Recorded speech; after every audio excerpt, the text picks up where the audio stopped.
Wakanda forever, Bernie. Wakanda forever. Seriously, that was such a good episode. Anyways, ladies and gentlemen, this is a Bodacious Rant with, always Burnin' Rye. That'd be so weird if it wasn't, What if it wasn't Burnin' Rye? Yeah. It's like, what if you were Rye and I was Burn? That'd be crazy. Just mind-boggling. Anyway. Put your mind in a bottle. Yeah, when you things get so crazy, your mind gets trapped inside, like in a bottle. It's like, no, that's not the right term. Anyways, so yeah, well, that's what we're talking about today. The new episode of What If dropped, and my God, it was another great episode. I think actually a little bit better in the sense that this felt more What If than the last one, in my opinion. So I'm glad they explored that whole storyline a little bit. This one featured the late and great Chadwick Boseman's like one of his final performances besides Ma Rainey's Black Bottom on Netflix that dropped last year. Mm-hmm. And this was a story if instead of Chris Pratt's Peter Quill getting picked up by Yondu and the Ravagers, it was T'Challa getting picked up outside of Wakanda, and what his life becomes as Star-Lord. And it was, like I said, another beautifully animated little short film. It's based. I'm going to consider these short films. I know they're only short episodes, but it's like they kind of feel like they be movies themselves. Yeah, definitely. I do agree with that because just by nature of them being all different, like if being an anthology, they could be considered like little short films. Like 20-minute stories of all these different, the different like variables that happen in the universe, and it's pretty cool. Yeah, I agree with that. Yeah, and this was essentially, again, like, T'Challa as Guardians of the Galaxy. However, like I said before, we'll get into it in a little bit with the spoilers, but it definitely took more liberties as if what else affected that instead of, how last one with Captain Carter, it was pretty straightforward. Steve became the Hydra Stomper, and then she fought the Red Skull, sort of. And so that was pretty clear cut. This one had a little bit more surprises for me. And, again, it was just bittersweet just because hearing Chadwick Boseman's voice again, it's like, shit, we'll never get that again. Yeah. That's it. And that sucks just because, he passed away last year due to cancer. And fuck cancer. So that was already a very sudden, very out of nowhere thing. I was actually really sad by that. So yeah. But, again, at least, his legacy still lives on as T'Challa. That will, he will always be T'Challa in my eyes. Even if they recast him and stuff, like, no offense to the new actor, Chadwick Boseman's always been Black Panther. But, overall, this episode was still really fun. I thought it was a little bit funnier than the last one, so I liked that aspect of it just because it had most of the cast from the original MCU roster. Like, they had Michael Rooker back as Yondu, Sean Gunn as Kraglin, I think Chris Sullivan as Taserface. I think that's the guy's name. I forgot. But he was in Suicide Squad. He was the big guy with the glasses and the computer. That's Steve Agee. Steve Agee. Never mind. You know what? They all look alike. Let me see. Who else? Who else was in? Oh, Karen Gillan. Yeah, Karen Gillan. Yeah, she reprised her role as Nebula, which was totally different. Let me see. And then, Benicio del Toro came back. And we'll talk about that in a little bit. I'm kind of glad more of the MCU cast came back. But again, for me, it doesn't matter. I already know who they are. So it's like, if they show up, it's not a big deal, but it still works if they do. You know what I mean? Yeah, like it could be one of those give or take things, but just the fact that they did get like pretty much everyone back for this one, it was pretty cool. Like, I appreciate it. As a fan of the things, I'm like, the voice sounds the same as the person that I know playing it in the live action. So it is a nice touch that they have that. Absolutely. And overall, just because it was a little bittersweet, I'm going to give this one a 4 out of 5 strictly just because, like I said, Chadwick Boseman was the factor. We'll never get to see that, live action or anything, unless it's somebody else. But overall, this is still a great episode. I'm still keeping with this. I'm still excited for the next one. So. Yeah, no, yeah, and this one, like you said earlier, it did do a little bit more with the what if premise, where it's definitely a lot more different than the first episode was, which is why I think that the first episode was a good primer for this series, where it gave people something a little bit different, but at the end of the day it was kind of like a little bit of a beat for beat redo of the first Avenger. But this one, it does a lot more with the premise. It goes out there and there's a lot of a lot of really good surprises in this episode, things that I wasn't expecting and that really caught me off guard, and I was really happy about that. And just the fact that this is one of Chadwick Boseman's last performances. I think he's going to be voicing the character like in a couple more episodes or something, if what people have been saying is correct. So I'll be definitely looking forward to that. But yeah, and I also think that the visuals in this one, like the animation style, really lent itself to that more Guardians of the Galaxy look, with all the different like neon colors that they use and stuff. So, again, animation in this one was really good. So, yeah, it's going to be a 4 out of 5 for me also. Fantastic. Well, let's dive into spoilers. So, ladies and gentlemen, if you have not seen this episode yet, definitely check it out when you can, just because, it premiered on Wednesday. So, this is definitely worth the watch. So let's do it. What do you say, Bern? Yeah, let's get right into it. All right, here we go. Are you ready? Bring it. Now that song is stuck in my head. Anyways, yeah, like I said, the casting, I know we were just talking about that a second ago. There are some voices I definitely couldn't tell if it was them or not. Like Yondu's Michael Rooker definitely didn't sound as, I guess, not raspy, but just like... I can't think of the word. It just didn't sound like Yondu at first, and then Benicio del Toro definitely didn't sound like himself as the Collector. They kind of threw me off, but I don't know if that was on purpose or not. But as soon as I heard Josh Brolin talk, I was like, yeah, that's totally Josh Brolin. Yeah. Which, that was one of the biggest surprises that caught me off guard. Yep. I'm sorry, what happened? Thanos is a Ravager now? Like, what? This basically just made it say, like, yeah, because T'Challa's so successful in life, it's like he brought that success with everybody else. Yondu was actually loving and more wanted to be a father this time, where with Peter Quill, it was kind of like he didn't really admit to it for years. For years he didn't really want to think about it or talk about it, but this time he was all open, like, we're your family. It's like, what happened, Yondu? Like, what is this? And and then T'Challa got Thanos to go, straight, like, be a good person, not go with his plans of genocide. Like, he just had a really good argument. Like, that's all it took. There was that. What else? I really liked the Korath, Jimon Hansu's character. His reaction to the whole. Star-Lord. Like he was actually enamored by T'Challa. He's a fanboy of Star-Lord. Classic Star-Lord. I was like, this is awesome. I like this so much. It seemed like Jimon Hansu had a lot of fun with the role in this one. Yeah, and that was another one. I was like, that is Jimon Hansu. And the more I kept hearing, I'm like, oh yeah, this is him. He's such a different character this time around. Because in the first one, it was like he was just very cutthroat, but. Yeah, I really like this one. I thought it was interesting to see T'Challa really take control of Yondu's group of Ravagers, how Kraglin, Taserface, they're all there working together, like no issues whatsoever. Yeah, and they're like the Robin Hoods of like the universe, them like taking down bad guys, taking like a lot of resources and giving them to planets that need them and stuff. I was like, this is like cool, different take on the Ravagers as a whole. Instead of just being a bunch of just robbers and stuff, they're actually like very altruistic, and that plays into T'Challa as a character where, like you said before, he's just like a naturally just really like good and giving person. It's like this is what he would do if he were in this situation, just kind of change the universe for the better, kind of. Exactly. So I thought that was cool, and I really liked in the beginning how we see why T'Challa got taken. That he wanted to explore the world, and I mean that still I felt like true to the main T'Challa, the main timeline T'Challa, where it's like he wants to see the world, he wants to do more, but at the same time he still loved. But in more of the main MCU, he loved Wakanda. He was more of a patriot, where this version was like, I just kind of want to get out and about. I don't care about leading or anything. He didn't know any better. He was just a kid. Yeah, so. He just wanted a kid. He was a kid that wanted to explore. Yeah, so I thought that was really cool. And then Nebula with hair, that was a twist. And like just less robotic in general.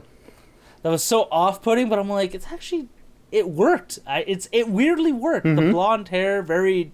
I know everybody's using this, but like, yeah, I agree. It's very noirish of her. Very femme fatale, yeah. Very femme fatale, yeah. And T'Challa is just like the Humphrey Bogart of this world. So, I like her nickname for him, Cha Cha. Yeah, Cha Cha one cookie. Cookie. I kind of thought of Incredibles like Cha Cha, but that's still a word. And the Collector was another interesting change. Instead of being like a meek, just kind of creeper who collected like aliens and artifacts and stuff, he became a crime lord. Yeah, and I like how Thanos is like, yeah, ever since I went straight, he sees the power grab, and he is what he is now. Yeah, and the Black Order like are his minions this time. I was like, this is that cool. was crazy. I thought that was they were like his guards and stuff. I thought that was interesting to see.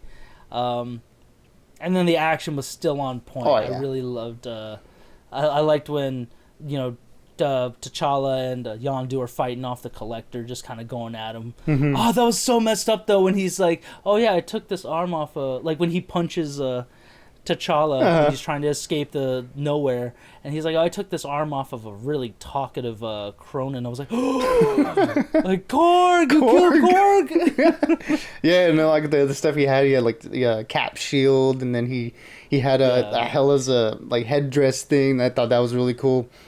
Yeah, that gave him the power to like bring out knives like she did. So I was like, "Oh, okay." I thought that was just unique to her, but the helmet, that makes a little more sense. Mm-hmm.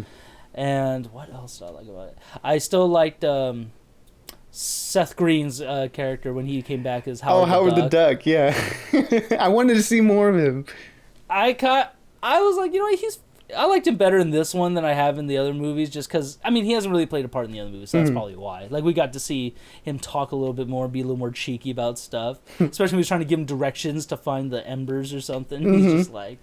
He's like, well, no, you don't want to read that. Yeah, there's the Elvish scrolls. You don't want to read that. That's garbage. It's like, okay, forget it. Just break it. He's like, yeah, I can't hear this thing talk. Let's just go. Come on. Just lead the way. Like, I don't understand anything that you're saying.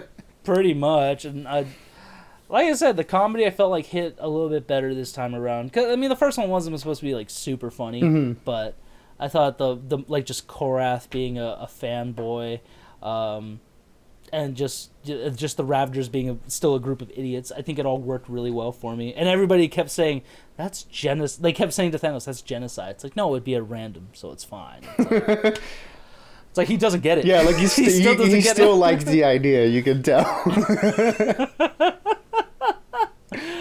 And I did love that actually Cosmo, the Russian space dog, he actually came along with T'Challa near the end, that he was able to break out, because Cosmo is a guardian of the galaxy, and they never did that in the movies. So I'm glad with this one he got his freedom, and he became kind of part of the Guardians of the Galaxy a little bit with the Ravagers. So I thought that was really nice. What else? What else stood to you, Bern, while I collect my final thoughts here? I'm trying to think. Oh, it wasn't Dave Bautista, but the Drax the Destroyer. Drax. Like being the barkeep, at that like club that they were doing their whole plan at, and it was just like, oh, let's take a picture so my daughter and my wife can see. I was like, oh, that's nice. Like somehow T'Challa, being Star-Lord, saved him from being killed by Thanos. I guess because he made Thanos a good dude this time around. So there isn't that like whole plot line. So I was like, oh, that's cool. Drax has like a nicer like life in this one. Yeah, I think this is just a great tribute to Chadwick. I think that's probably how he made everybody feel like when they worked with him. Like on the Marvel movies, just like, dude, he was a blessing to us all. He really made us feel better, work better. I think that's like kind of a testament to T'Challa's character as well. Like this guy's a genius. He's a prodigy. Like, you bring him into another world, he'll come back and really bring that with everybody too. So I think I really liked that aspect. I thought it was a little cheesy at first, but the more I saw it play out, I thought, no, this works. I really like the positivity in this episode. And then the tribute at the very end, I was like, damn it. Yeah. I was like, oh man. Just like to our hero, I forgot what else it said, but just Chadwick Boseman was like, yeah, that's tough. But overall, like I said, I really like the liberties this episode took. I thought it was super fun. Again, it was also, and I think it was also still pretty straightforward. You kind of experience the first scene of the Guardians of the Galaxy where they try and take the orb from Morag, and then they're just partying down this time, and then it goes straight to like nowhere. I thought the pacing again was still really good. Yeah, it's kind of better they don't drag it out, just because as much as I'd want to see more of it, I think it's better just to keep it compact for the what if stories. You know what I mean? Yeah, and then again, also I like that it wasn't a like beat for beat remake of the first Guardians of the Galaxy. No. This one was just like this is a heist. Episode where they're trying to steal whatever that like those seeds were from the collector. It's like, oh, okay, so this is different. Like this is again, they're just having fun with this like what if genre. So again, I really like that aspect of it too, where it didn't like repeat a lot of things. It actually did its own thing. Yeah, it's like, who would you rather have, T'Challa or Peter Quill? It's like, I hate to say it, T'Challa was the better star. He is the better star. He was more capable, but then that surprise ending too, where it's like, yeah, we have the good side of this, but then we also have the bad, where Peter Quill just grew up and working at the local Dairy Queen, enjoying his music, and Ego comes around. It's like, oh shit, that's also bad. Yeah. Just because he'll still, because Peter Quill will still have like those alien powers of a celestial, so it's like shit, father and son. They could be like Darth Vader and evil Luke Skywalker. I don't know. Yeah, just because he hasn't gone through the whole character progression that he did in the two Guardians movies. So it's like, will he be a good dude, or is he gonna help his dad take over the universe? And then the Watcher says, but that's a story for another time. I was like, oh, you bastard. Oh, I need to know. I want to know now. But, damn it, Jeffrey Wright, and your amazing voice. dude, his voice is just, it's like butterscotch pudding just being poured all over you. Just don't stop, just keep going. Yeah, I just like the whole Twilight Zone vibes that like it gives to the show. Like, I am the Watcher. Like, oh.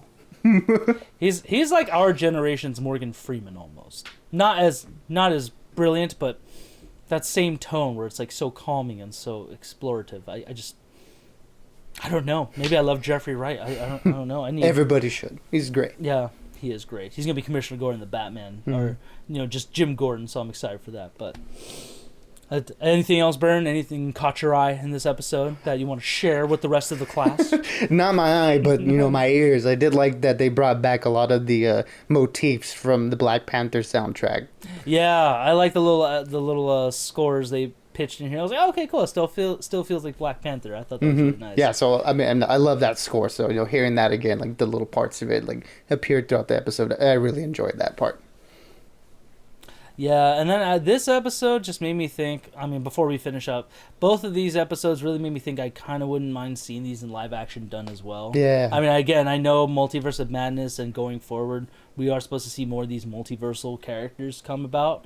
It's like, shit, these guys look really cool so far. Like, Haley Atwell as Captain Carter would be cool to see live action, and then whoever they get for, Black Panther to come back to be T'Challa, I think that'd be really cool to see his version of Star-Lord as well.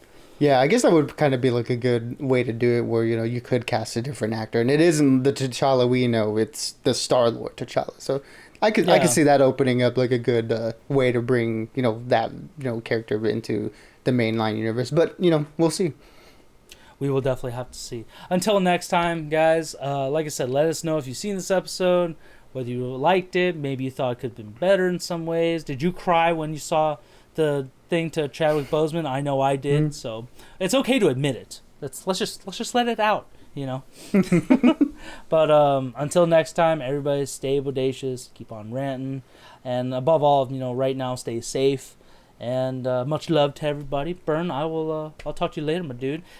All right, man. Let's all wish Bern a happy birthday. By the way, it was his birthday, so. Thank you. Yeah, happy birthday. It's your birthday. It's my birthday. I'm the gift, so you're welcome. Yes, my gift to everyone. Just this episode, I guess. All right, man. I'll talk to you later, my dude. Adios, brother man.